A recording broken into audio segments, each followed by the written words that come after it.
Masjid Nabawi dibangun ya tujuannya untuk salat 5 waktu.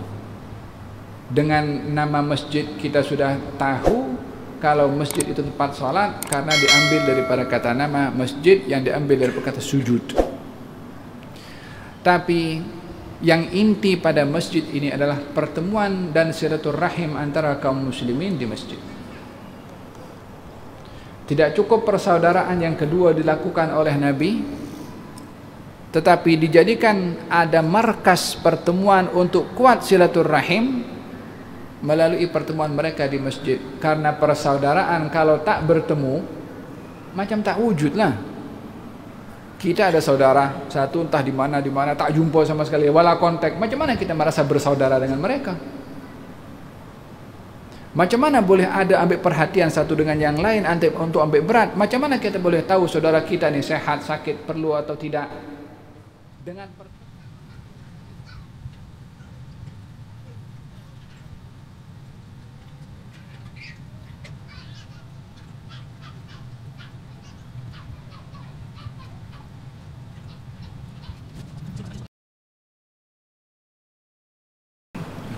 Bismillahirrahmanirrahim. Alhamdulillahirabbil alamin wassalatu wassalamu ala asyrafil anbiya'i wal mursalin wa ala alihi wa sahbihi ajma'in. Amma ba'du. Assalamualaikum warahmatullahi wabarakatuh. Yang dimuliakan kita Habib dan hadirin Abu Bakar Al-Hamid, insyaallah kuliah dan di Masjid Al-Azim di Keluarga. Alhamdulillah dan wassalam Habib atas kesediaan hadir di Masjid Al-Azim Masjid Al-Naga. Rasanya last kita jumpa sebelum Ramadan hari ini dapat kita jumpa semula. Rinduan kami kepada Habib untuk mendengar kuliah amanah daripada Habib. Hadirin yang dirahmati Allah, tuan-tuan dan tuan-tuan hadirin hadirat yang dirahmati Allah Subhanahu wa taala. Alhamdulillah bersyukur kita kepada Allah Subhanahu wa taala dapat kita bersama pada malam ini untuk sama-sama kita mengikuti kuliah dalam Masjid Al-Azim Masjid Al-Naga bersama dengan Mulia Habib dengan sambungan pengajian dalam kitab Sirah. Sebelum saya mempersilakan bagi Habib, izinkan saya membuat beberapa pengumuman. Yang pertamanya, insyaAllah tuan-tuan, Masjid Al-Azim Masjid Al-Naga telah pun melancarkan borang penyertaan program korban berkelompok Masjid Al-Azim Masjid Negeri Melaka, yang mana tarikh tutup penyertaan adalah pada 23 Jun 2023. Borang penyertaan boleh didapati di Pondok Pengawal Masjid Al-Azim Masjid Negeri Melaka dan kadar satu bahagian adalah RM900.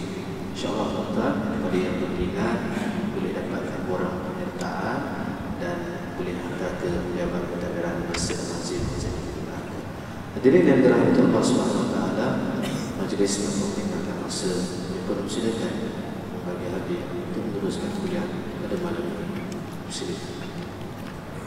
Bismillahirrahmanirrahim. Alhamdulillahi rabbil alamin wassalatu wassalamu ala asyrafil anbiya'i wal mursalin Sayyidina Muhammadin wa ala alihi wa sahbihi ajma'in, amma ba'du.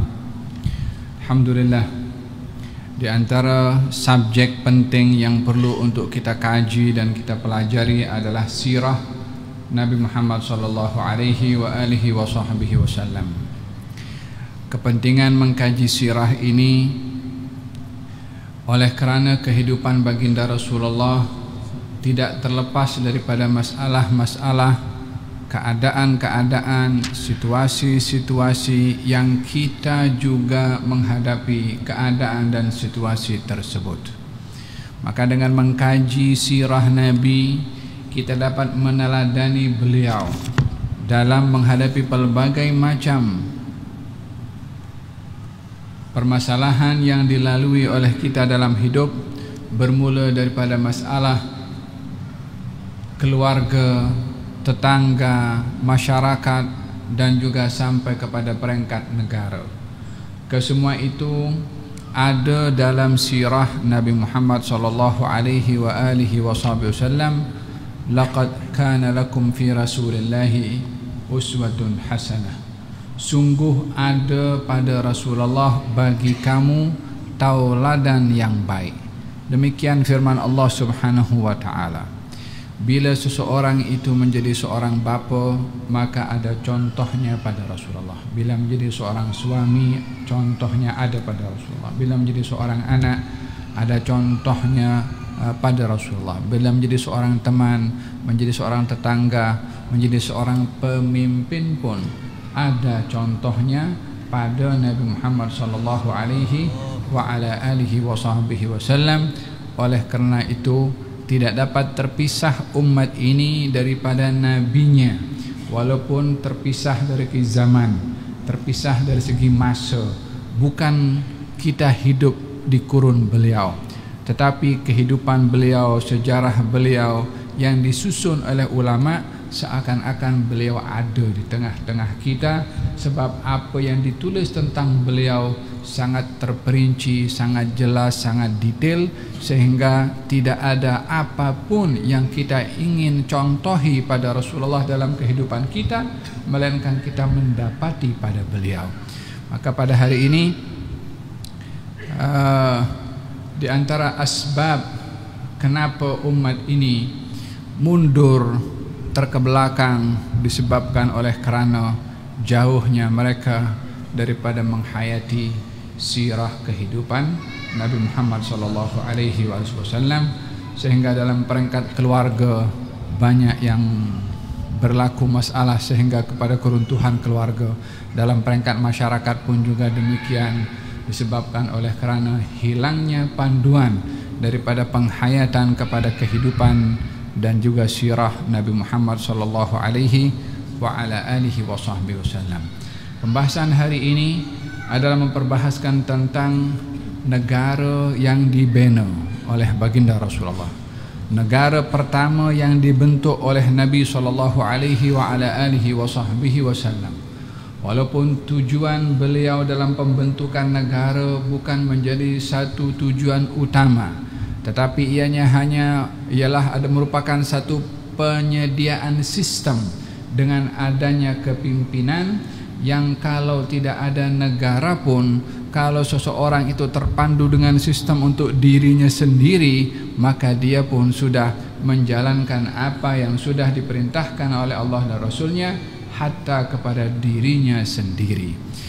Dalam hal ini kita memperbahaskan tentang hijrahnya Nabi SAW saat beliau sampai ke kota Madinah Al-Munawwarah setelah beliau mengharungi pelbagai macam gangguan, tekanan di kota Mekah yang memaksa beliau berhijrah. Bab yang ditulis oleh Syekh Muhammad Said Ramadan Al-Buti dijelaskan baginda Rasulullah perjalanannya daripada Mekah menuju ke Madinah menghabiskan masa lebih kurang dalam 12 hari atau lebih. Perjalanan yang tidak mudah, perjalanan yang jauh, perjalanan yang panjang dan lama ditempuh oleh beliau semata-mata ingin mencari tempat bebas untuk beribadah, mencari tempat untuk tidak diganggu dalam mengabdikan diri. Motif daripada hijrahnya Nabi bukan oleh kerana tidak suka dengan kota Mekah, sementara kota Mekah adalah kotanya Allah, tetapi pada ketika itu tidak didapati kebebasan untuk beribadah di kota Mekah karena orang-orang kafir Quraisy mengganggu kepada baginda Rasulullah dan kaum muslimin. Maka terpaksa baginda Rasulullah berhijrah dan memerintahkan kaum muslimin pun juga berhijrah.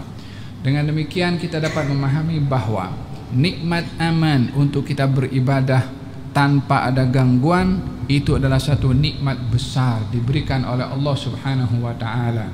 Kata baginda Rasulullah dalam perintahnya Hajjatul Wada disampaikan lebih daripada 100.000 orang. Katanya pesanan Nabi dalam Hajjatul Wada, taatlah kamu, dengarlah kamu kepada yang memimpin kamu. Katanya walaupun yang memimpin itu orang Habasyah berambut keriting, yakni walaupun orangnya itu memiliki sifat yang tidak sempurna, maka tetaplah kamu mendengar dan taat selagi tidak melanggar kepada perintahnya Allah Subhanahu wa taala. Demikian sistem atau wasiat Nabi SAW demi menjaga kestabilan dan juga keamanan, karena itu adalah merupakan satu wasilah di dalam kenyamanan beribadah kepada Allah Subhanahu wa taala. Man asbaha aminan fi sirbihi mu'afan fi badanihi wajada quta yaumihi faqad hizat lahu dunya bihadzafiriha. Siapa orang yang dia aman di negerinya, sehat tubuh badannya, dapat makan pada hari itu, maka dia telah mendapat nikmat dunia dan seisinya. Kata baginda Rasulullah, yang pertama diletakkan adalah nikmat aman. Baginda Rasulullah yang tidak mendapati keamanan di Mekah, terpaksa beliau berhijrah ke Madinah. Sampai di Madinah, disebutkan di sini kalau baginda Rasulullah sallallahu alaihi wa ala alihi wasallam singgah di Quba, di rumah Kalthum bin Hadam. Quba kampung yang tidak jauh daripada kota Madinah. Jadi Madinah itu ada perkampungannya dan Quba pun ada perkampungannya. Sebelum Nabi sampai masuk ke kota Madinah, Nabi singgah di Quba. Disebutkan dalam riwayat bahwasanya Jumat pertama dilakukan oleh Nabi itu di Quba. Dilakukan sholat Jumat pertama di Quba sebelum Nabi masuk ke kota Madinah Al-Munawwarah. Tujuan Nabi berada di Quba, tujuannya adalah untuk menunggu Sayyidina Ali bin Abi Thalib dan keluarganya yang dibawa oleh Sayyidina Ali untuk mengejar Rasulullah di kota Mekah, di kota Madinah Al-Munawwarah. Nabi sampai dulu, kemudian Sayyidina Ali bin Abi Thalib sampai kemudian. Apa tujuannya? Nabi mengatur strategi. Nabi pergi dulu dan Sayyidina Ali kemudian. Baginda Rasulullah sallallahu alaihi wasallam memerintahkan kepada Sayyidina Ali untuk mengembalikan amanat-amanat orang Quraisy yang dititipkan oleh mereka kepada baginda Rasulullah berupa harta benda mereka. Orang-orang Quraisy walaupun memusuhi kepada Nabi, namun meyakini kejujuran dan amanahnya Nabi. Walaupun mereka tak percaya dakwah yang dibawa oleh Nabi, dalam keadaan mereka tahu dan yakin Nabi itu jujur dan benar, tapi mereka bila ingin meletakkan barangnya, barang kemas perhiasan mereka lebih selamat meletakkannya kepada Rasulullah berbandingkan kepada orang lain. Mereka yang mengamanahkan barang kemas mereka kepada Nabi, saat Nabi berhijrah, Nabi perintahkan Sayyidina Ali untuk pulangkan amanah-amanah itu kepada orang-orang lain, kepada orang-orang Quraisy. Pengajaran penting di sini, amanah itu wajib untuk ditunaikan hatta kepada orang yang memusuhi kepada kita, hatta kepada orang yang tidak beriman kepada Allah Subhanahu wa taala. Innallaha ya'murukum an tu'addul amanati ila ahliha. Allah memerintahkan kamu untuk mengembalikan amanah kepada tuan empunyanya.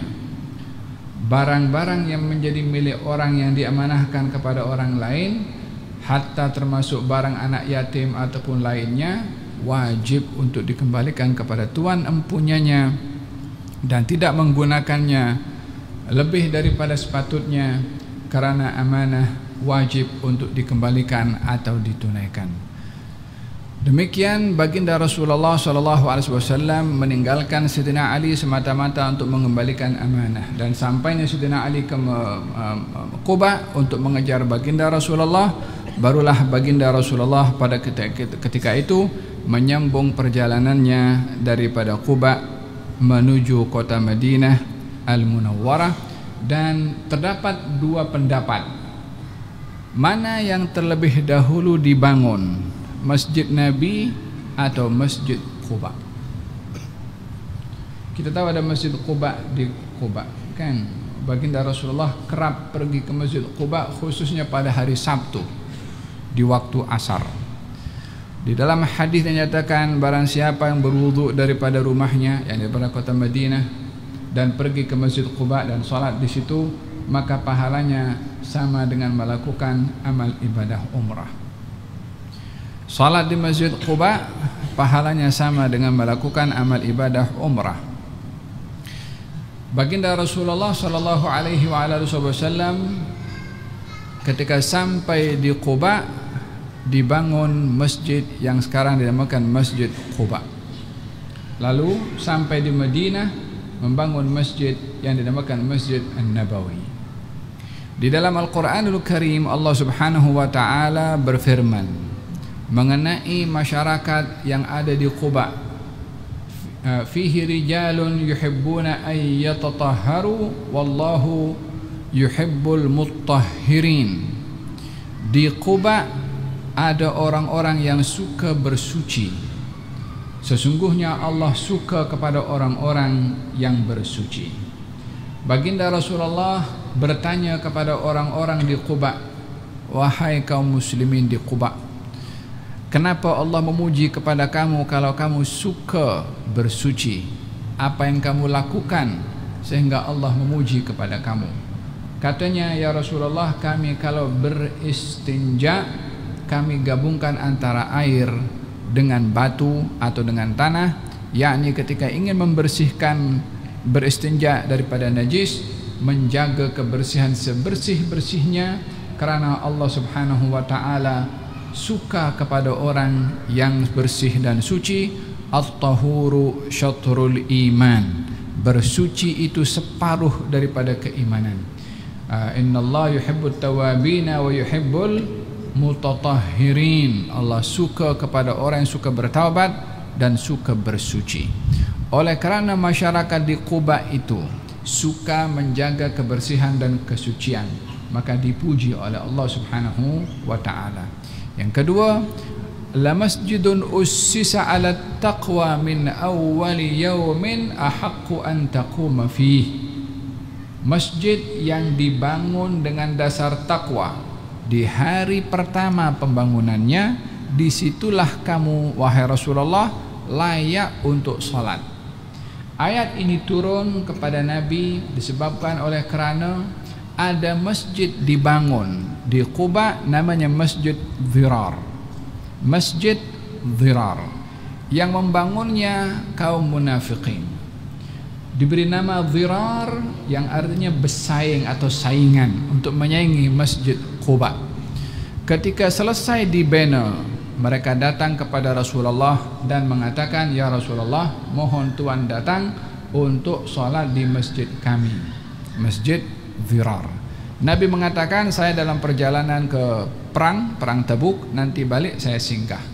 Kata baginda Rasulullah, jemputan perasmian masjid, tapi yang bangun kaum munafiqin. Saat Nabi ketika dijemput melihat dari segi hukum zahir, yang di dalam hati Allah sahaja yang boleh menghukum. Di sini Nabi mengiyakan jemputan itu karena jemputan ini perasmian masjid, secara zahirnya masjid, dan masjid rumahnya Allah, semua boleh masuk dalam dan beribadah di dalamnya. Secara zahir Nabi melihatnya sebagai masjid, maka Nabi mengiyakan dan menyetujui sebagai pengimarahan rumah Allah Subhanahu wa taala. Saat Nabi di perjalanan balik daripada peperangan Tabuk untuk menghampiri Masjid Dhirar, datang firman Allah Subhanahu wa taala kepada baginda Rasulullah menceritakan tentang motif pembinaan Masjid Dhirar. Walladzina ittakhadhu masjidan dhiraran kufran wa tafriqan bainal mu'minin wa irsadan liman haraballaha wa rasulahu wa yaquluna in aradna illa wa la yahlifunna in aradna illa husna. Orang-orang yang membina Masjid Dhirar, di dalamnya kekufuran, di dalamnya memecah belah orang-orang beriman, di dalamnya ingin menjadi tempat spy untuk curi informasi dan diberikan kepada orang-orang kafir. Wa irsadan liman haraballah, tempat untuk kumpul maklumat diberikan kepada orang-orang yang memerangi Allah dan Rasulnya. Lalu mereka mengatakan, yang membangun masjid tuh, wala yahlifunna in aradna illal husna. Mereka bersumpah kami bina masjid ni untuk kebaikan. Allah Maha tahu apa yang mereka niatkan. Untuk menutupi nawaitu mereka menggunakan sumpah. Alangkah ramainya di zaman sekarang menggunakan sumpah hanya untuk menutup aib dan belangnya sendiri, hanya untuk menutupi kekurangannya, tanpa berfikir nama Allah yang digunakan, tanpa menimbang agama yang menjadi taruhan. Demikian perangai daripada kaum munafikin pada ketika itu, yang menginginkan tempat mereka menjadi tempat yang memecah belah dan merosakkan umat Islam, namun pakaiannya, zahirnya adalah masjid. Di situ Nabi dilarang untuk masuk. La taqum fihi abada. Kamu jangan solat di dalamnya selama-lamanya. La masjidun ussisa ala taqwa min awwali yaumin ahaqqu an taqumu fihi. Masjid yang dibina daripada awal dengan dasar takwa, yaitu Masjid Quba. Nah, di situ kamu solat. Masjid Dirar kamu jangan sholat di situ. Dihancurkan oleh Nabi Masjid Dirar tersebut karena al-ibratu bil ma'ani la bil mabani. Yang menjadi tolak ukur itu isinya, bukan luarannya. Luarannya mungkin masjid, dalamnya adalah hal-hal yang tidak baik, maka tak ada makna pada hal sedemikian. Maka baginda Rasulullah menghancurkan masjid tersebut dan diperintahkan sholat di Masjid Quba. Nabi ketika sampai di Quba dan sholat di situ, sholat Jumat pun di situ. Setelah Sayyidina Ali datang, sambung perjalanan menuju ke Madinah Al-Munawwarah. Setelah perjalanan itu menghabiskan masa lebih kurang 12 malam dan sampai ke Madinah pada 12 Rabiul Awal sebagaimana dikatakan oleh Imam Al-Mas'udi. Maka baginda Rasulullah disambut oleh kaum muslimin pada waktu itu. Sampai ke kota Madinah, semua pada berebut memegang kendali onta Nabi SAW. Singgah ke tempat kami wahai Rasulullah, singgah ke tempat kami wahai Rasulullah. Nabi bersabda, da'uha fa innaha ma'murah. Kata baginda Rasulullah, lepaskan kendali onta itu. Dia dapat perintah di mana dia akan duduk, di mana dia berhenti, disitulah aku akan duduk. Kata baginda Rasulullah. Onta dilepaskan, kendalinya dia berjalan macam tu. Oh, semua orang pada tengok, tunggu kira-kira onta ini akan berhenti di rumah siapa. Ya salam, onta pun dapat perintah daripada yang maha menciptakan, yang boleh memerintahkan sesiapa sahaja, baik itu binatang, baik itu benda mati, baik itu sesiapapun, semua di bawah kekuasaan, keperkasaan Allah Subhanahu wa taala. Onta pun mendapat perintah, maka tak ada siapa yang berani memegang kepada onta tersebut. Selalunya orang menaiki onta, onta itu ikut siapa yang tunggangi, siapa yang megang. Tetapi kali ini onta disuruh oleh yang maha menciptakan, maka tak ada siapa yang pegang kendalinya, dia jalan macam tu. Sampailah kepada satu tempat, dia pun duduk. Ditunggu dan bangkit lagi, pusing balik. Kaum muslimin semuanya pada menunggu, duduk di tempat yang sama. Sampai beberapa kali kata Nabi, huna al-manzil, di sini aku akan duduk. Maksudnya akan dibangunkan masjid di tempat di mana onta itu duduk saat ditunggangi oleh Nabi SAW. Masa itu adalah masa yang paling gembira bagi masyarakat Madinah. Kata Anas ibn Malik mengatakan, tidak ada hari yang paling gembira bagi kami melainkan hari saat datangnya Rasulullah ke kota Madinah, yakni saat kedatangan berhijrah. Maka pada ketika itu adha'at lahu kullu syai'. Kata Anas bin Malik, kota Madinah ini semuanya bercahaya. Bercahaya macam mana? Kalau mataharinya memang ada sudah.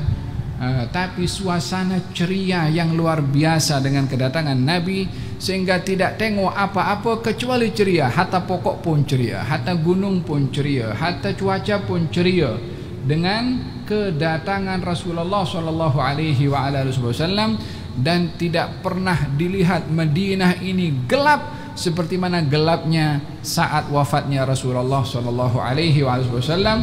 Walaupun mataharinya sama terbit, keadaannya pun sama, tetapi wafatnya Rasulullah umpama cahaya yang terpadam sehingga segala-galanya gelap. Demikian ungkapan Anas bin Malik menggambarkan saat kedatangan Rasulullah dan ketika wafatnya Rasulullah sallallahu alaihi wasallam.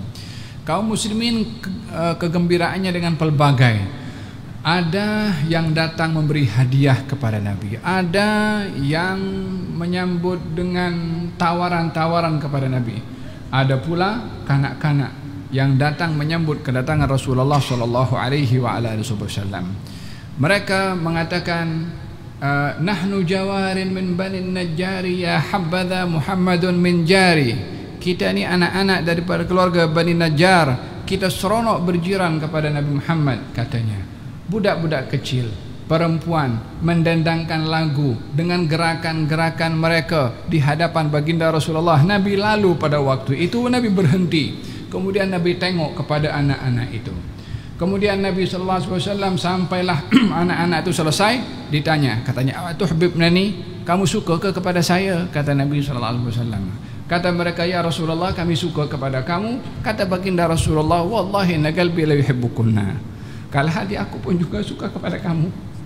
Yani dijawab oleh Nabi sallallahu alaihi wasallam kepada kanak-kanak tersebut. Apa yang kita belajar di sini adalah menghargai apa yang orang lain berikan kepada kita dalam bentuk sambutan. Walaupun kanak-kanak, walaupun masih kecil waktu itu, anak-anak itu mendengarkan lagu, mungkin buat persembahan ikut apa mereka punya cara. Di sini kita menghargai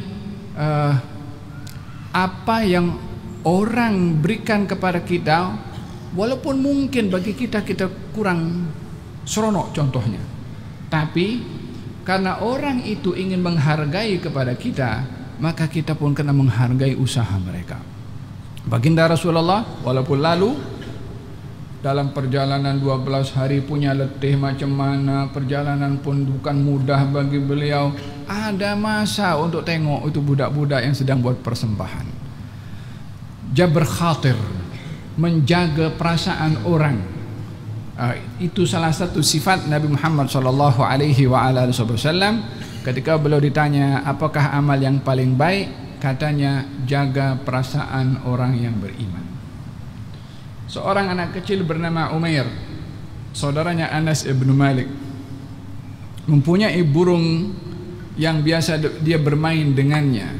Burung itu mati, maka dia yang memainkan burung mati itu yang biasa diajak bermain, dia tak bergerak, digerakkan sini tak bergerak, pusing balik sana tak bergerak.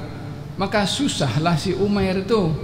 Maka melihat wajahnya yang sedih, Nabi hampiri kepada Umair. Katanya, "Ya Umair, ya Aba Umair, ma fa'alan nughair." Hai Abu Umair, apa yang berlaku dengan burung kamu itu? Kata Imam Syafi'i mengatakan, daripada kalimat ini, ya Aba Umair, ma fa'alan nughair, Al-Imam Syafi'i bertafakkur, mencari hikmah dan faidah daripada kata-kata ini. Ada 70 faidah yang dapat diambil daripada kata ya Aba Umair ma fa'alan nughair. Sepanjang malam Imam Syafi'i berfikir tentang apa hikmah yang perlu diambil daripada dua kata yang disampaikan oleh Nabi sallallahu alaihi wa ala alihi wa sahbihi wasallam. Ya subhanallah. Walihada dihibur oleh Nabi anak kecil tadi disebabkan oleh kerana menunjukkan bagaimana menjaga perasaan orang lain walaupun kanak-kanak. Dan sempat Nabi menyoal, kamu suka kepada aku, kamu cinta kepada aku? Mereka mengatakan, ya wahai Rasulullah, kami cinta kepada kamu. Kata Nabi, hati aku pun cinta kepada kamu. Subhanallah, wallahi inna galbi Allah, sungguhnya hati aku ni suka kepada kamu. Dia tak mengatakan saya suka, tapi hati aku dikembalikan kepada masdarul hub, sumbernya cinta daripada hati. Katanya, hati aku pun cinta kepada kamu. Sallallahu alaihi wa ala alihi wasallam. Demikian adab dan akhlak yang kita dapat lihat daripada baginda Rasulullah sallallahu alaihi wasallam. Tanah yang onta Nabi itu duduk di situ berhampiran dengan rumahnya Abu Ayyub Al-Ansari. Abu Ayyub Al-Ansari mempersilahkan Nabi untuk tidur di rumahnya karena dekat dengan tanah tersebut. Maka Nabi pun singgah di rumah Abu Ayyub Al-Ansari. Mari kita dengar apa kata Abu Ayyub kepada baginda Rasulullah yang mempelawa Nabi ketika datang ke rumahnya. Katanya, lamma nazala Rasulullah sallallahu alaihi wasallam fi baiti, ketika Nabi itu datang ke rumah saya, maka nazala fi asfalil bait wa ana wa ummu Ayyub fil ulu. Nabi itu tidur di tingkat bawah, sementara saya dan istri saya di tingkat atas. Bermakna rumah itu ada 2 tingkat. Faqultu, ya Nabi Allah, bi abi anta wa ummi, inni la akrahu wa inni la akrah wa'adham an akuna fawqaka wa takunu tahti. Wahai Rasulullah, aku korbankan ayah dan ibuku untuk engkau. Kalimat ini kalimat yang digunakan untuk orang-orang Arab, oleh orang-orang Arab untuk menunjukkan pentingnya sesuatu yang ingin dicakapkan dan penghormatan yang ingin diberikan. Sehingga diungkapkan dengan mengatakan, aku korbankan ayah dan ibuku. Mana ada orang yang lebih besar kedudukannya bagi seseorang lebih daripada ayah dan ibunya. Tetapi oleh karena sesuatu yang begitu besar dan penting dan sangat mulia, sehingga bersedia hatta mengorbankan ayah dan ibunya. Walaupun bukan memaksudkan itu betul-betul ayah dan ibu dikorbankan, bukan begitu. Sebagaimana saya katakan, untuk menunjukkan betapa penting sesuatu yang akan dicakapkan dan betapa agung sesuatu tersebut sehingga ayah dan ibunya akan dikorbankan. Jadi itu kalimat kalau orang-orang Arab, kalimat al-jari ala al-sinatil Arab, kalimat yang biasa keluar daripada mulut orang Arab. Kalau kita mungkin ala macam itu tak ada dalam kalimat ungkapan saja. Orang-orang sahabat bila bercakap dengan Rasulullah karena penuh ta'zim dengan Nabi, maka kalau berbicara, aku korbankan ayah dan ibuku untuk engkau, wahai Rasulullah. Sesungguhnya aku tak selesa bila aku lebih tinggi daripada engkau dan engkau berada di bawah. Yani aku tidur di atas, engkau berada di bawah. Tak sopan, tak seronok, tak nyaman bagi aku, kata Abu Ayyub.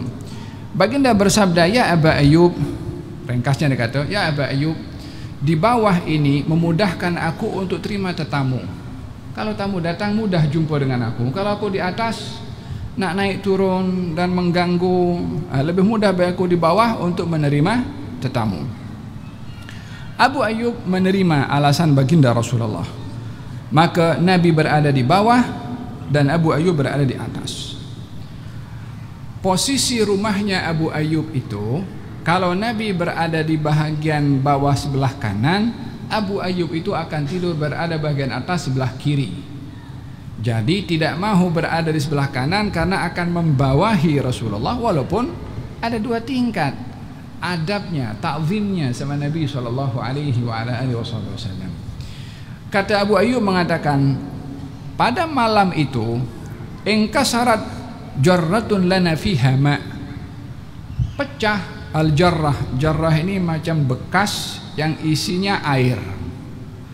Rumah dahulu itu dia punya tingkat atas itu bukanlah semen macam kita, ya, daripada pelepah korma, dedaunan, yang kalau air tumpah maka mudah untuk jatuh ke bawah. Tempat simpanan jarrah itu, bekas yang berisi air, berhampiran dengan tempat di mana Nabi berada di bawah. Maka bekas itu atau inak atau bekas air itu pecah dan air pun tumpah. Maka sepanjang malam faqumtu ana wa ummu Ayyub, saya dan ibunya Ayyub, maksudnya istrinya, sepanjang malam cari qatifah, kain, untuk mengeringkan kain air yang tumpah itu supaya tak jatuh mengenai Rasulullah SAW. Sehingga sepanjang malam sibuk kasih kering air yang tumpah semata-mata tidak mahu air tersebut jatuh mengenai Rasulullah sallallahu alaihi wasallam. Malana lihafun ghairaha nanshif biha alma.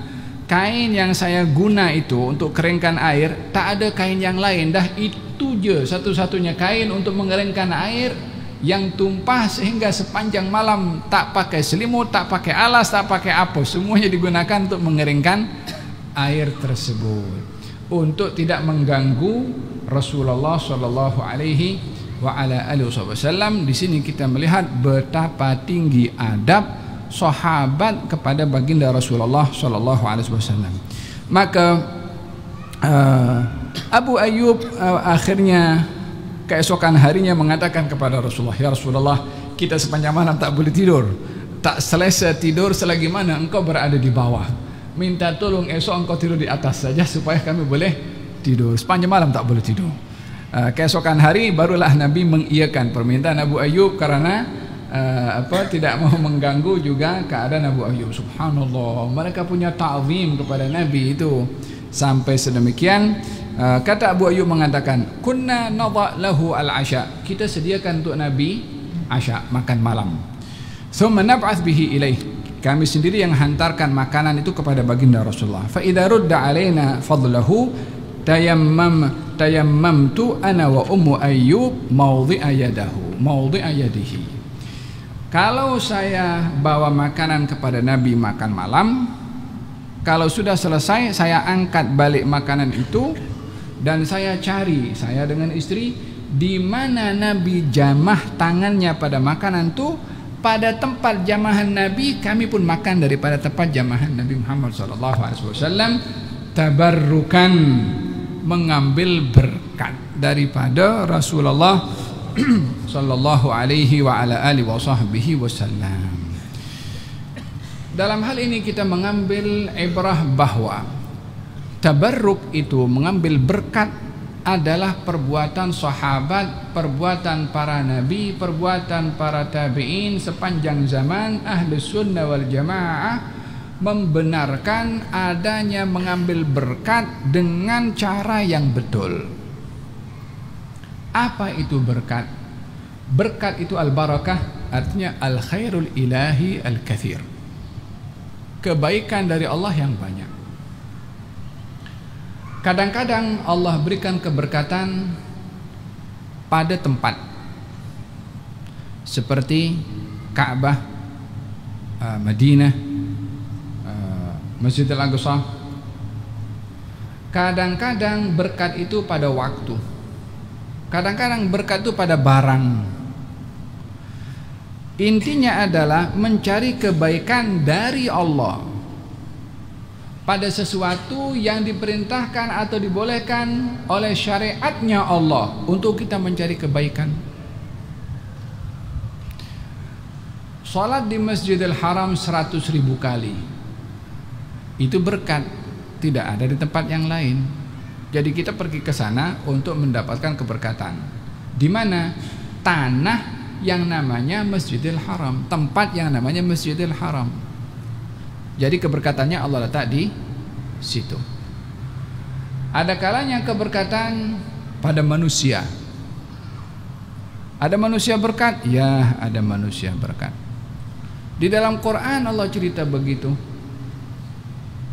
Melalui lisan Nabi Isa alaihissalam katanya, wa ja'alani mubarakan ainama kuntu. Allah menjadikan saya mubarakan, membawa berkat. Ini firman Allah Subhanahu wa taala. Ada berkat pada orang. Maksudnya berkat pada orang, ada kebaikan yang didapat melalui orang yang baik dan mulia di sisi Allah Subhanahu wa taala. Ada kalanya berkat pada waktu. Apa berkat pada waktu? Allah Subhanahu wa taala jadikan 1/3 malam terakhir waktu yang berkat berbandingkan kepada waktu-waktu yang lain daripada 24 jam, walaupun ia termasuk daripada 1 hari. Ada berkat pada 1/3 yang tidak ada pada waktu yang lain. Apa keberkatannya? Katanya 1/3 malam Allah mendekatkan dengan hambanya pada langit yang dekat dengan dunia. dan bertanya, adakah di antara kamu yang meminta kepada aku? Ada di antara kamu minta ampun? Ada yang ada hajat untuk aku penuhi hajatnya?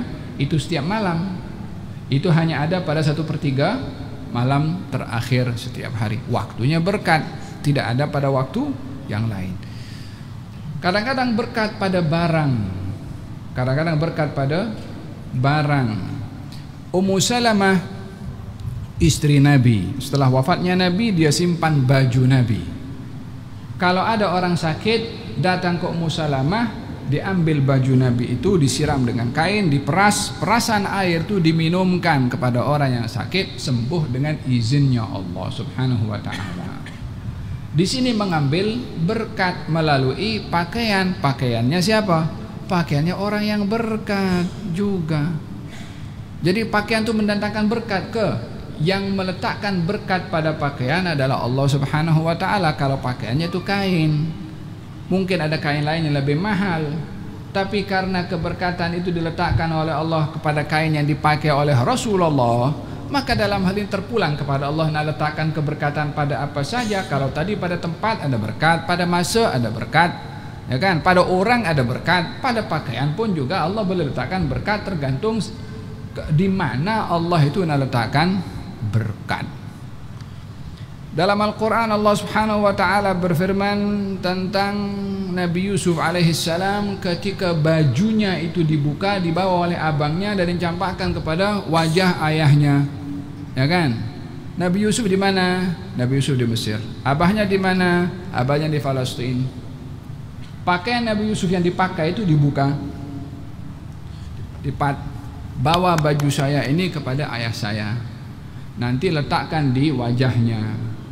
Kata Nabi Yusuf, dibawa oleh abangnya. Di perjalanan kata Nabi Yakub, inni la ajidu riha Yusuf laula an tufannidun. Saya dapat menghidu baunya Nabi Yusuf. Daripada dulu tak dapat menghidu ke? Kenapa baru sekarang menghidu? Pakaian itu udah dekat. Berapa jarak itu pakaian boleh sampai dengar sampai ke Palestina? Ini kan Quran cerita macam itu. Tak boleh diukur dengan pakaian. Apa yang ada pada pakaian Nabi Yusuf? Ya mungkin keringat ataupun lekat pada badannya, Allahu a'lam apa. Tapi boleh ada hidu dicium daripada jarak jauh, itu kan cukup luar biasa. Bukan pakai minyak wangi. Mana ada minyak wangi sampai sejarah itu boleh dicium baunya. Berkat Allah nak letak macam tu, sehingga ketika dibawa oleh abangnya diletakkan kepada wajah Nabi Yakub, maka matanya boleh melihat. Faham dong? Jadi keberkatan itu adalah mencari kebaikan daripada Allah yang diletakkan, baik itu pada orang, pada tempat, pada barang atau apapun juga. Wa nunazzilu minas sama'i ma'an mubarakan. Kami turunkan daripada langit air yang membawa berkat. Ini berkat pada air. Idan pada apapun yang Allah letakkan keberkatan, maka kita perlu mengambil berkat yang disimpan oleh Allah, baik pada tempat, barang, orang dan seterusnya. Tentunya tak ada orang itu akan cari berkat kepada orang yang minum arak. Saya nak pergi jumpa dengan orang yang minum arak. Untuk apa? Untuk jadi berkat. Ada orang yang cakap macam tu? Tak ada. Kalau ada pakaiannya orang yang minum arak, yang buat maksiat, saya simpan untuk ambil berkat. Mana ada berkat pada orang seperti ini? Tentunya kepada orang yang taat kepada Allah, disitulah keberkatan itu diberikan. Gal Abu Ayyub dan istrinya menjamah makanan daripada tempat di mana Nabi jamah makanan tersebut. Gal baginda Rasulullah kalau minum kemudian diberikan kepada orang lain, sahabat itu akan minum pada tempat di mana Nabi letakkan bibirnya, untuk diminum daripada tempat yang sama. Salah seorang istri Nabi melihat Nabi minum daripada qirbah. Tahu qirbah? Itu daripada kulit yang sudah dikeringkan, diisi air supaya air nampak sejuk. Dan ada macam laluan pada kulit tu. Bagian laluan tu diletakkan oleh Nabi pada bibirnya. Jadi kulit itu menyentuh bibir Nabi SAW. Selesai diminum, dipotong kulitnya untuk disimpan karena disentuh oleh Nabi SAW. Ini yang berlaku kepada istri Nabi, ini yang berlaku kepada sahabat Nabi. Daripada dulu orang ambil berkat tak ada orang komplain. Zaman sekarang orang ambil berkat, orang komplain, katanya syirik dan seumpamanya. Bila ada orang salah cara mengambil berkat, yang salah orangnya, bukan mengambil berkatnya yang memang disyariatkan seperti mana saya jelaskan tadi. Nah, Qal Abu Ayyub Al-Ansari satu hari pernah menghidangkan, ini nak azan belum? Dah masuk? Dah masuk dah.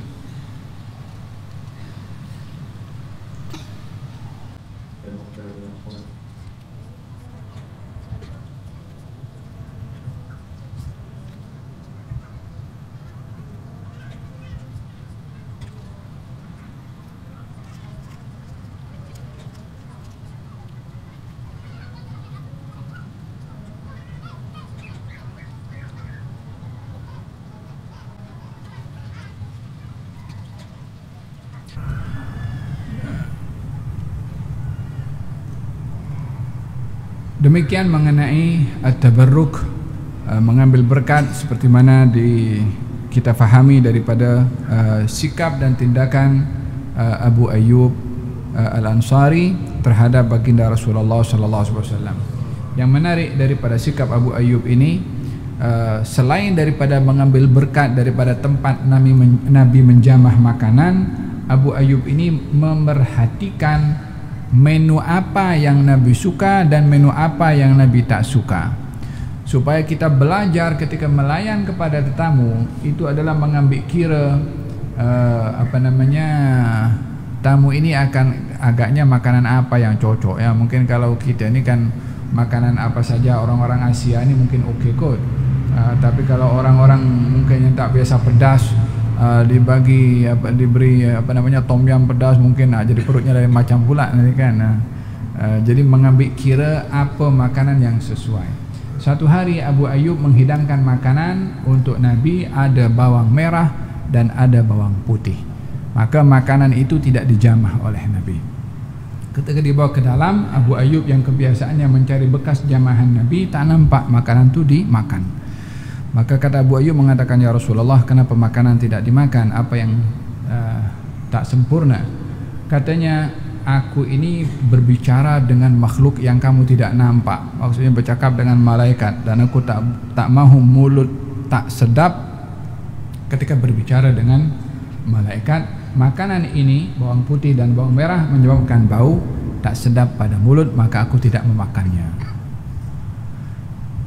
Di sini kita mengambil ibrah bahawa menjaga kebersihan termasuk dalam percakapan adalah satu hal yang perlu diberi perhatian. Innallaha tayyibun la yaqbalu illa tayyiba. Allah itu indah, tak suka kecuali yang indah. Innallaha jamilun yuhibbul jamal. Sesungguhnya kebersihan itu bahagian daripada iman. Wa baginda pernah bersabda, barang siapa yang makan makanan seperti ini, maksudnya makanan bawang tu, maka janganlah ia mendekati tempat-tempat ibadah kami. Ya, ini tak boleh datang pergi ke masjid. Yang lepas makan bawang merah, bawang putih, tak boleh pergi ke masjid. Apa sebabnya? Disebabkan pernah satu peristiwa Nabi sedang solat menjadi imam, ada orang masuk ke masjid dalam keadaan dia memakai bawang putih. Maksudnya ada luka pada badannya dan diubati luka itu dengan bawang putih, sehingga kesan daripada bawang putih yang bercampur dengan keringat, bercampur dengan luka, menyebabkan bau masjid itu bertukar menjadi bau yang kurang nyaman, kurang sedap. Maka itu dihidu oleh Nabi dan juga kaum muslimin. Selesai daripada solat, Nabi bersabda, siapa yang makan makanan seperti ini maka jangan mendekati musalla kami sampai bau itu hilang, barulah dia diperintahkan untuk boleh untuk masuk ke masjid. Di sini kita mengambil ibrah menjaga suasana masjid ini supaya baunya itu bau yang sedap. Makanya dahulu masjid-masjid itu dipakaikan bukhur, gahru, ud, biar wangi, supaya jangan yang wangi hanya bilik kita saja. Rumah Allah kena lebih wangi juga, karena tempat ibadah, tempat untuk berzikir kepada Allah Subhanahu wa taala, maka digalakkan masjid ini suasananya indah, wangi, dan orang masuk itu kondusif atau nyaman. Sahabat tadi mengatakan, ya Rasulullah, saya ini terluka dan bawang putih yang saya pakai untuk ubat. Maka Nabi menguzurkan lelaki tadi. Intinya, makanan-makanan atau sesuatu yang mengundang bau tidak nyaman di masjid, maka orang itu bila mana memakannya tidak dibenarkan atau makruh untuk mendekati masjid supaya tidak mengganggu kenyamanan orang-orang yang ibadah atau salat di masjid. Abu Ayyub ketika melihat Nabi tak makan bawang putih dan bawang merah, kata Abu Ayyub, mula daripada itu aku tak nak makan bawang putih dan bawang merah. Dia dah berazam tak nak makan. Apa hukum makan bawang putih? Kita punya makanan kalau tak ada bawang putih, tak ada bawang merah, jadi rasa apa itu? Tapi Abu Ayyub ini karena teringinnya nak ikut dengan Nabi, seleranya pun juga diikutkan dengan Nabi SAW. Mana yang Nabi suka dia suka, mana Nabi tak suka dia tak suka. Anas ibn Malik pernah menghidangkan makanan untuk Nabi, ada dubba. Dubba itu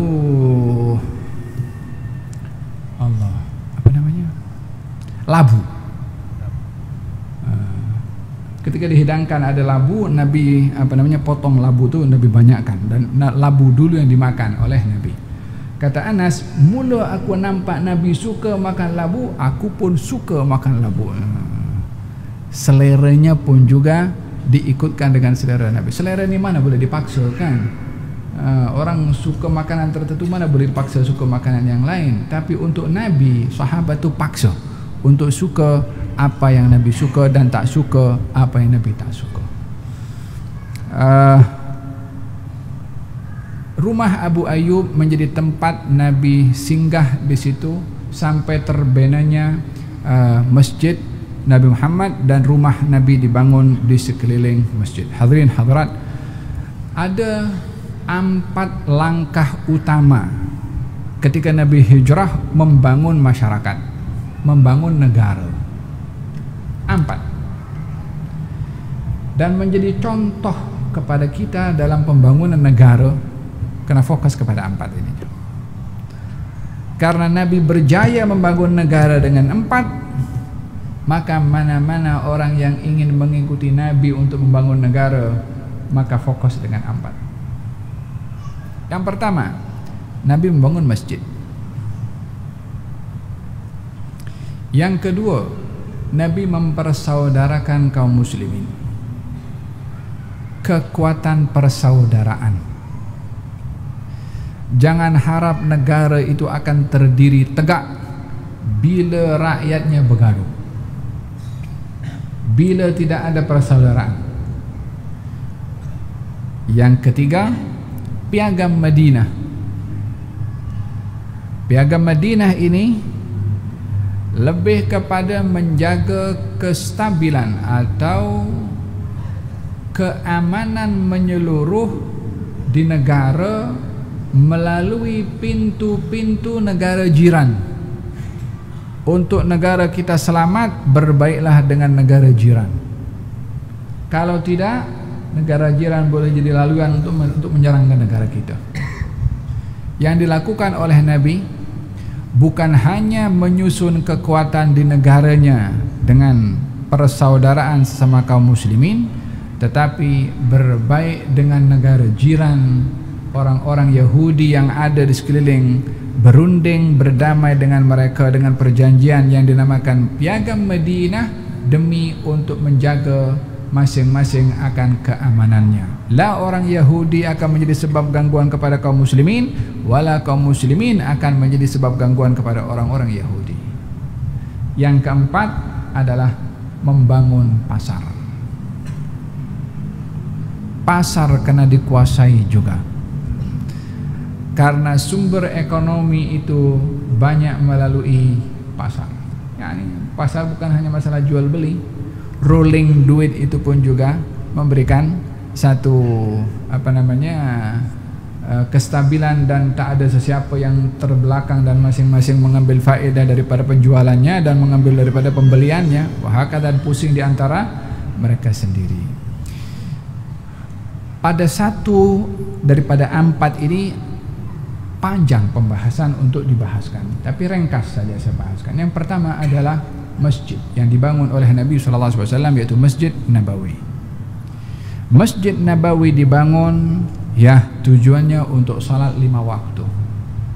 Dengan nama masjid kita sudah tahu kalau masjid itu tempat salat karena diambil daripada kata nama masjid yang diambil daripada kata sujud. Tapi yang inti pada masjid ini adalah pertemuan dan silaturahim antara kaum muslimin di masjid. Tidak cukup persaudaraan yang kedua dilakukan oleh Nabi, tetapi dijadikan ada markas pertemuan untuk kuat silaturahim melalui pertemuan mereka di masjid. Karena persaudaraan kalau tak bertemu macam tak wujud lah. Kita ada saudara satu entah di mana tak jumpa sama sekali, wala kontak. Macam mana kita merasa bersaudara dengan mereka?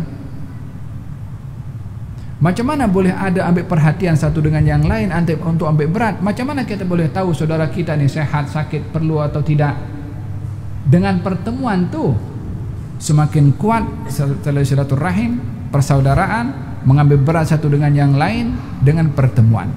Dijadikan masjid tempat pertemuan kaum muslimin pada salat 5 waktu untuk saling kenal mengenali, subur, mesra dan seterusnya. Tapi kalau masjidnya tak ada orang datang, tak salat di masjid, macam mana juga, percuma juga. Masjidnya ada, orangnya tak ada. Jadi masjid ini banyak fungsinya selain salat 5 waktu. Yang ketiga, masjid ini dibangun oleh Nabi pada ketika itu menjadi institusi pendidikan dan dakwah, supaya masyarakat pada waktu itu tidak hanya salat sahaja, tapi dididik, dibimbing, diajar, sehingga masjid Nabi itu penuh dengan halaqah atau dengan ilmu yang disampaikan oleh baginda Rasulullah, baik itu untuk laki-laki atau perempuan. Nabi pernah mengadakan private class dengan kaum muslimat ketika diminta oleh mereka, maka Nabi menyediakan waktu untuk mereka. Pernah Nabi berkhutbah hari raya, khutbah secara umum, selesai Nabi pergi ke saf kaum muslimat untuk menyampaikan khutbah secara khusus kepada mereka. Di sini tidak ada pilih kasih dalam mencari ilmu karena jantina, tidak. Nabi tidak mengurangkan perhatian pendidikan kepada perempuan dengan melebihkan laki-laki. Tidak, pendidikan ini milik semua yang mahu belajar. Hanya tugas yang berbeza antara laki-laki dengan perempuan. Pada ketika itu Nabi SAW mendidik kaum muslimin di masjid. Jadi fungsi masjid pada waktu itu hubungan kita dengan Allah, salat 5 waktu, hubungan sesama manusia, persaudaraan dan silaturahim dan mengambil berat satu dengan yang lain. Masjid pada waktu itu menjadi university bagi para sahabat untuk mereka belajar, sehingga tak seorang pun dari mereka yang jahil, sebab ruang belajar ada. Dan itu sepatutnya fungsi masjid. Tidak seperti mestinya kaum munafikin tadi untuk pecah belah, untuk fitnah, untuk ya kan. Tidak boleh. Walihada kenapa masjid itu mesti dicipta suasana kondusif. Di masjid ada aturannya sendiri. Perbuatan yang di luar boleh, di masjid tak boleh. Jual beli di luar boleh, di masjid tak boleh. Orang berteriak kehilangan barang di luar boleh, di masjid tak boleh. Orang berbicara bisnes di luar boleh, di masjid tak boleh. Sebab ini tempat khusus supaya tak ada kepentingan-kepentingan selain daripada meraih pahala dari Allah Subhanahu wa taala. Kata baginda Rasulullah, ini masjid adalah untuk zikir, untuk Quran dan untuk salat, kata Nabi SAW. Orang yang masuk ke dalam masjid dan membawa pedang, pastikan pedangnya dalam sarungnya. Jangan sampai nampak sedikit pun daripada besi pedang itu yang menakutkan pada orang. Yang membawa panah pastikan yang tajam tuh berada di dalam sarungnya, tidak berada di luar, mungkin akan kena kepada orang lain. Yakni diperhatikan sampai kepada masalah itu pun tak boleh solat di masjid meletakkan senjata di hadapan yang boleh menakutkan orang lain. Karena masjid adalah tempat untuk orang aman. Waman dakhalahu kana amina. Yang masuk dalamnya aman. Dan ini beberapa fungsi masjid. Saya bagi contoh satu bagaimana masjid menjadi tempat pendidikan. Tempat untuk merubah orang. Ada seorang penjenayah namanya Thumamah bin Uthal. Ketika ditangkap, Nabi perintahkan diikat di masjid. Dia bukan Islam, dia orang kafir. Nabi ingin memberitahukan bahwasanya orang bukan Islam adalah bukan dimusuhi, tapi diberi ruang untuk mendengar agama ini melalui dakwah. Kalau kita bermusuh dengan orang bukan Islam, nak berdakwah dengan mereka macam mana? Ya, kita bermusuh kepada yang memerangi. Ya betul, permusuhannya karena mereka memusuhi kepada kita. Kalau tidak, mereka adalah ruang untuk kita sampaikan. Terima tak terima bukan kita punya urusan. Nabi bersabda, ikat Thumamah di masjid. Diikat di masjid, diberi makan seperlunya. Kata baginda Rasulullah, Thumamah, kamu mau masuk Islam? Katanya Thumamah, kalau kamu ingin bunuh saya, bunuh. Kalau ingin minta tebusan, saya orang kaya, nak tebus diri saya. Kalau kamu ingin maafkan, maafkan tanpa minta apa-apa. Untuk masuk Islam tidak. Esok hari Nabi offer balik. Dia pun punya jawaban yang sama sampai 3 kali. Kata Nabi, lepaskan ikatan Thumamah. Penjenayah, jahat, kejam, bunuh orang. Kata Nabi, lepaskan ikatan Thumamah. Sahabat pun pening, macam mana lepaskan? Kata Nabi, lepaskan. Dilepaskan ikatan Thumamah. Thumamah itu pergi keluar, pergi bersihkan dirinya, masuk dalam masjid. Asyhadu an la ilaha illallah wa Muhammadar Rasulullah. Masuk Islam. Ya Rasulullah, ketika ditawarkan untuk masuk Islam dia tak nak. Kalau dia kata ya saat diikat, nanti orang kata dia masuk Islam hanya untuk mendapatkan kebebasan. Tapi saat dibebaskan sukarela oleh Nabi dan dia masuk Islam, menunjukkan bahwasanya beliau sudah mendapatkan hidayah. Kenapa hari pertama tak nak, hari kedua tak nak, hari ketiga tak nak? Hari pertama tak nak sebab memang tak mau. Tapi dalam masa 3 hari dia dengar Nabi sholat baca Quran, Nabi mengajar, dia pun dengar juga. Ini kan satu senjata kena 2 arah. Kaum muslimin dengar Nabi mendapatkan ilmu, Thumamah yang tak beriman dengar juga ilmu. Thumamah masuk Islam disebabkan oleh karena apa yang dilakukan oleh Nabi di masjid, mengubah orang jadi orang yang baik yang awalnya tidak baik. Itu fungsi masjid. Baginda Rasulullah ketika membangun masjid itu dimiliki oleh 2 orang anak yatim. Maka Nabi bertanya, ini tanah milik siapa? Katanya milik 2 orang anak yatim. Kata Nabi, aku ingin beli tanah ini daripada mereka. Anak yatim beritahu, ya Rasulullah, hadiah daripada kami untuk engkau. Kata Nabi, aku tak mau. Justru Nabi membelinya daripada mereka. Dibahas dari segi hukum, apa hukum jual beli orang yang belum baligh. Kalau kita kaji dalam hukum jual beli, orang yang menjual beli itu mesti orang yang sudah baligh. Hanya beberapa mazhab yang lain memperbolehkan walaupun tidak baligh tetapi mumayyiz. Yang menarik di sini adalah Nabi enggan menerima hadiah bukan karena Nabi tak mahu menerima hadiah, tapi melihat orang yang ingin memberi hadiah anak yatim susah. Kalau tanah ini dihadiahkan kepada Nabi, apalagi harta yang ada pada anak yatim itu. Nabi justru memikirkan kebajikan 2 anak yatim itu, enggan untuk menerima hadiah daripada mereka, melainkan dengan membelinya. Yang kedua, Nabi ingin letak saham wakaf pembinaan masjid yang dinisbahkan kepada baginda Rasulullah SAW. Jadi masjid itu dibeli dengan duitnya Nabi SAW, kemudian diluaskan di zaman Sayyidina Umar bin Khattab, zaman Sayyidina Uthman bin Affan, sampailah zaman sekarang.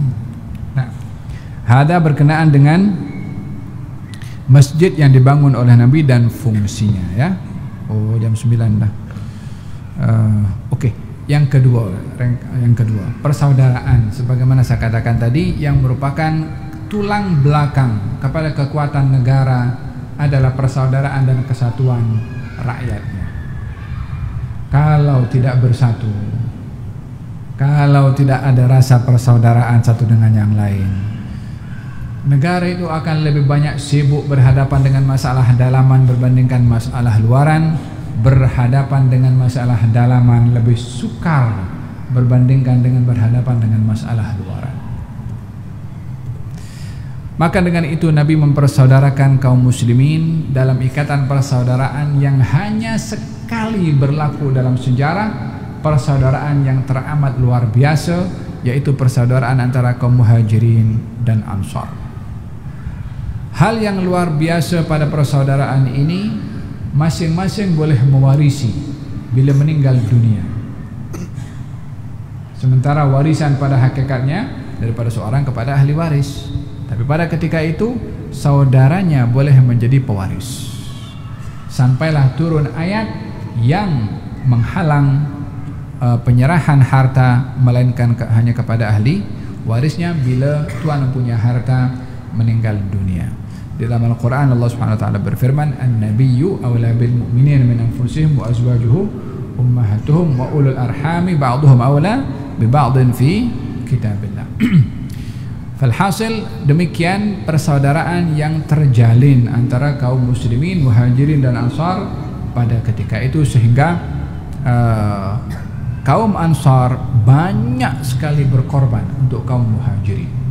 Yang ada modal separuh diberikan kepada muhajirin, yang ada rumah diberikan kepada kaum muhajirin. Karena kaum muhajirin datang hanya sehelai sepinggang, tak buat apa-apa, harta mereka dirampas oleh kaum musyrikin di Mekah. Mereka hanya bawa badan mereka sendiri.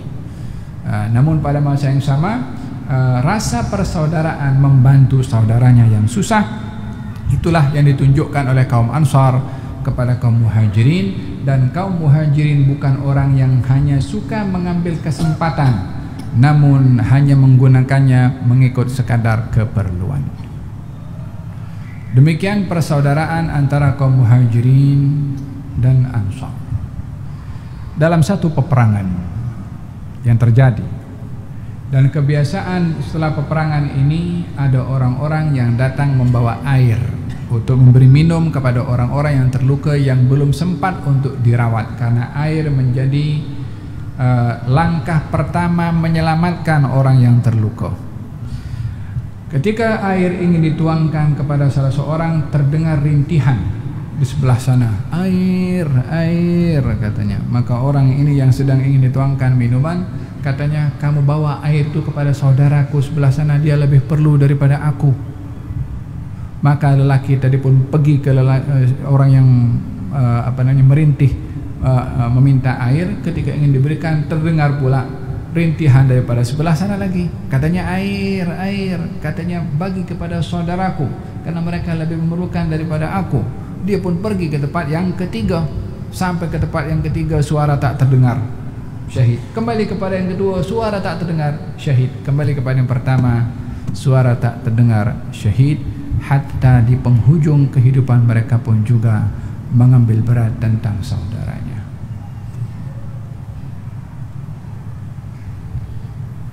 Ini yang berlaku kepada mereka yang memahami arti persaudaraan karena Allah. Tidak menjadi penghalang untuk mendahulukan persaudaraan itu berbandingkan apapun juga. Harta, permasalahan tidak boleh menjadi sebab putus persaudaraan. Karena mengikat persaudaraan bukan harta, tapi Allah melalui agama yang mengikat kita bersaudara sesama umat Islam. Yang ketiga, piagam Madinah sebagaimana saya katakan, tujuannya adalah untuk menjaga keamanan negara melalui pintu-pintu negara jiran. Baginda berdamai dengan orang-orang Yahudi, 3 puak Yahudi. Bani Nadhir, Bani Qainuqa, dan Bani Quraidah, karena mereka adalah kampung mereka itu menjadi laluan untuk boleh masuk ke Madinah, untuk menjaga keamanan kota Madinah, karena berdamai dengan 3 puak itu. Walaupun Nabi tahu mereka banyak berkhianat, tapi sebagai asbab supaya ada tindakan. Kalau mereka berkhianat, ada tindakan. Kalau daripada pihak Nabi berkhianat, juga mereka berhak untuk mengambil tindakan. Perjanjian itu adil. Siapa yang berkhianat kena hukum, tak kira siapa, baik kaum muslimin atau mereka. Walaupun Nabi sedar mereka itu akan melakukan pengkhianatan. Kita akan bahas pada bab-bab yang berikutnya apa saja pengkhianatan yang dilakukan oleh 3 puak Yahudi itu. Sudah sampai kepada babnya kita bahaskan. Walhasil tidak berlaku pengkhianatan daripada pihak Nabi atau kaum muslimin, tapi ketiga-tiga puak itulah yang berkhianat. Yang keempat yang dilakukan oleh Nabi SAW adalah membangun pasar, di mana baginda Rasulullah SAW ketika sampai ke Madinah tanya, pasar kamu di mana? Kata mereka mengatakan, pasar kami adalah membeli barangan daripada orang-orang Yahudi. Jadi waktu itu pun juga yang kontrol ekonomi orang bukan Islam. Nabi concern dengan ekonomi juga. Walaupun yang utama tadi adalah masjid, persaudaraan dan seterusnya ya, ekonomi juga diambil berat oleh Nabi SAW. Kata Nabi, bangun pasar. Yani bangun pasar untuk kaum muslimin supaya jual beli barang itu daripada kaum muslimin. Apa kata orang dulu yang apa istilahnya itu? BM apa? Aywa, bang muslim first. Itu dari zaman Nabi sudah ada dulu. Dibuat sedemikian, dibangun pasar oleh Nabi supaya kaum muslimin memiliki kekuatan ekonomi tersendiri. Faham tom? Dulu ada satu perigi yang dikuasai oleh orang Yahudi. Perigi itu namanya perigi itu perigi Aris yang kaum muslimin kalau perlu air di Madinah itu untuk dapatkan air yang jernih dan sedap diminum tidak mudah. Kadang-kadang perigi itu digali airnya masin, tak layak untuk minum. Waktu itu ada satu perigi yang dimiliki oleh orang Yahudi dan perigi itu airnya sedap. Kaum muslimin bila ingin minum air atau perlu air akan beli daripada orang Yahudi itu. Jadi dalam hal ini yang kaya adalah tuan punya perigi tadi. Maka baginda Rasulullah waktu itu menawarkan kepada kaum muslimin, siapa di antara kamu yang boleh untuk beli perigi itu daripada si Yahudi, sebab dia lebih hampir kepada kaum muslimin. Maka Utsman bin Affan radhiyallahu anhu datang dan negotiate dengan orang Yahudi. Apa kata kamu jual perigi kamu kepada aku? Katanya orang Yahudi, aku tak nak jual. Katanya aku beli perigi kamu 2 kali ganda daripada kamu dapatkan perigi ini. Kos yang kamu buat untuk perigi ini aku beli 2 kali ganda. Katanya aku tak nak jual. Kata Sayyidina Utsman, last kali dilipat gandakan lagi harganya sampai harga itu melambung. Dia tak nak jual gitu. Kata Sayyidina Utsman mengatakan, apa kata dengan harga yang sama 50% perigi ini aku beli. 50% kamu punya. Yahudi pun duk pikir dah harga melambung tinggi, masih ada saham 50%. Yang harga itu sudah berlipat kali ganda daripada kos perigi itu dimiliki oleh si Yahudi itu. Kata si Yahudi 50% oke, deal.